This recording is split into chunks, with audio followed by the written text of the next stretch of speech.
Fee reimbursement బకాయిలు విడుదలకు demand చేస్తూ జాతీయ బీసీ సంక్షేమ సంఘం ఆధ్వర్యంలో రాష్ట్ర వ్యాప్తంగా కళాశాలల బహిష్కరణ చేపట్టారు. హస్తినాపురం చౌరస్తాలో విద్యార్థులతో కలిసి సంఘం నేతలు రాస్తారోకో నిర్వహించారు. పెండింగ్లో ఉన్న సుమారు 8,000 కోట్ల రూపాయల ఫీజు బకాయిలను వెంటనే విడుదల చేయాలని డిమాండ్ చేశారు. ప్రభుత్వం స్పందించకుంటే ఆందోళనలను మరింత ఉధృతం చేస్తామని హెచ్చరించారు. డిగ్రీకి 20,000 నుంచి 20,000 ఇస్తారు. నెలకు మనకు 5,000 ఇస్తారు స్కాలర్షిప్.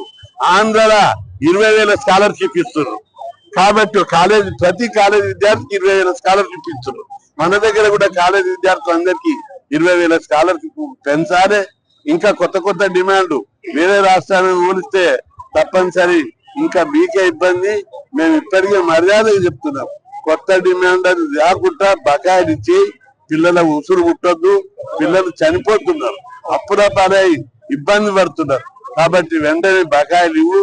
మీ మీద ఇక ఇవ్వకపోతుంటే వ్యతిరేకత పెరుగుతుంది, ఇంకా ఇబ్బందుల పాలవుతారు. కాబట్టి ఇచ్చే వరకు